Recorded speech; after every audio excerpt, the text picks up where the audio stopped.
Hello friends, नमस्कार। Nikesh Odia flavours को आपण समस्त को बहुत बहुत स्वागत। आज मु बंधाकोबी और छतुरे गोटे बढ़िया तरकारीटे बनैकी देखेबी। तो चलतु बनैबा स्टार्ट करिबा।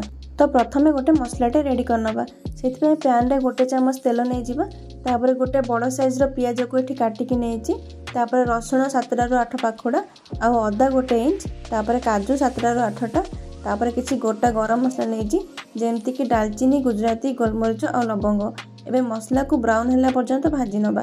मसला को जदि भाजी की ग्राइंड करिवे ताले ता टेस्ट बहुत भलो आसे। तो मसला एबे भाजी हे गलानी। एबे ठंडा करके आको ग्राइंड करनबा। तो मसला हमर रेडी हे गला। एबे चलंतु जिबा नेक्स्ट प्रोसेस को। तो मु एठी छतुरे लूण और हल्दी देई के आको ऑलरेडी सिझे नेथिली। जेहेतु छतुरे पानी थाए तो पानी मरिया पे आको सिझे नेथिली। एबे हमें कोन करबा जो मसला पेस्ट बनैथिले ताको एठी दे दबा। तापर गोटे चमच लंका गुंड और हाफ चमच लूण देकी मसला को छतु सहित भल भाव मिसई देकी 10-15 मिनिट पर्यंत मैरिनेट करके रखि नबा। एबे बंधाकोबीर पत्र गुड़ा को आमे टिके सिझे नबा। तो सेथिपे मु कड़ाई रे पानी को गरम कर नेथिली। एबे बंधाकोबीर पत्र गुड़ा को गोटे गोटे करे दे दबा। आको कम से कम 5 रु 6 मिनिट पर्यंत सिझेबा। माने बंधाकोबी हल्का सॉफ्ट हैला पर्यंत आमे आको सिझे नबा। एबे देखंतु बंधाकोबी हल्का सॉफ्ट हे गलानी। एबे आको पानी रु काढी नबा। तापर बंधाकोबी पत्र रे आमे मैरिनेट करी रखिथिबा छतु को दे दबा। मु एठी 2 चमच छतु को दे देली। एबे चारि साइड रो आको फोल्ड करनबा। वीडियो रे देखि परथे मु केमती फोल्ड करूची एमती ही करिवे। एबे आको सील करिया पे गोटे टूथपिक रे ताको मझिरे एमती दे देबे जोटा कि हमर बंधाकोबी पत्र सील हे रहबो आ मैरिनेशन बाहर को आसीबनी। तो देखंतु सब गुडा को मु एठी बनै नेची। एबे चलंतु आको स्टीम करिबा। तो स्टीम करिया पे मु एठी पानी आगर फुटै नेथिली। एबे बंधाकोबी पत्र को एथरे रखिकी आपको कवर करिकी कम से कम 5 रु 6 मिनिट पर्यंत स्टीम करिबा। जेहेतु मु आगरु मध्य बंधाकोबी पत्र को टिके हल्का सॉफ्ट बनया पे सिझे नेथिली। तो एठी अधिका समय हमको स्टीम करबा को पड़िबनी। तो एबे देखंतु 5 रु 6 मिनिट हे गलानी बंधाकोबी मध्य सिझी जाईची। तो एबे आको गोटे गोटे करी बाहर करनबा। तापरे कड़ाई रे गोटे चमच तेल को दे दबा। तापरे किछि गोटा गरम मसला को दे दबा। तापरे गोटे चमच जीरा को दबा।